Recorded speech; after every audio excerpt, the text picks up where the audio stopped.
Ce mercredi 5 avril, Julie Debona et Bruno Sanchez étaient les invités de l'émission La Bande Originale sur France Inter. Pendant leur entretien, la comédienne a révélé une anecdote hilarante sur un énorme moment de solitude sur scène avec Gérard Jugnot. Julie Debona fait partie des actrices françaises les plus incontournables du petit écran. Depuis plusieurs années, la comédienne joue dans les plus grandes fictions diffusées à la télévision comme Plan B, Les Combattantes, La Maison d'en face ou encore le téléfilm Le Souffle du Dragon. Elle incarne d'ailleurs le nouveau personnage principal de la deuxième saison de la série L'école de la vie diffusée sur France 2 dès ce mercredi 5 avril. Dans cette suite, Julie Debona interprète Alexandra Delage, une professeure de français et de théâtre qui devra conjuguer entre sa maladie et sa difficulté d'en parler avec ses proches, et les souffrances de ses élèves en classe.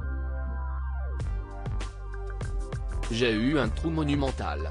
Ce mercredi 5 avril, Julie Debona et Bruno Sanchez avec lequel elle partage l'affiche de la série L'école de la vie étaient les invités de l'émission La Bande Originale sur France Inter. Pendant leur entretien, la comédienne est revenue sur un énorme moment de solitude sur scène lorsqu'elle était sur les planches avec Gérard Jugnot pour la pièce de théâtre État critique. J'ai partagé ma première grande scène parisienne avec lui. On a joué 270 fois la pièce.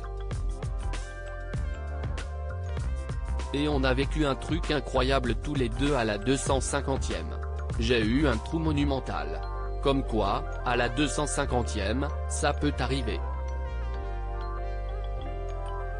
Dans le cerveau, je ne sais pas ce qu'il se passe dans ces moments-là, a-t-elle confié en direct. On a cru qu'on allait mourir sur scène. Julie Debona a ensuite expliqué que ce moment d'oubli a été tout aussi terrible pour elle que pour son partenaire de jeu Gérard Jugnot. Donc, tous les deux, on aura ça en commun toute notre vie. Le moment le plus terrible de notre vie. On a cru qu'on allait mourir sur scène. Mais sinon, on a beaucoup de joie aussi, beaucoup de fou rire, a-t-il continué. On s'en remet ? On s'en remet de tout ça ? Lui a alors demandé Leïla Kadour-Boudadi. La comédienne a avoué être encore complètement marquée par ce moment de solitude puisqu'elle continue de l'évoquer après plus de 20 ans. À lire aussi L'école de la vie, ça a été un cauchemar. Julie Debona dévoile ce qui l'a angoissée sur le tournage.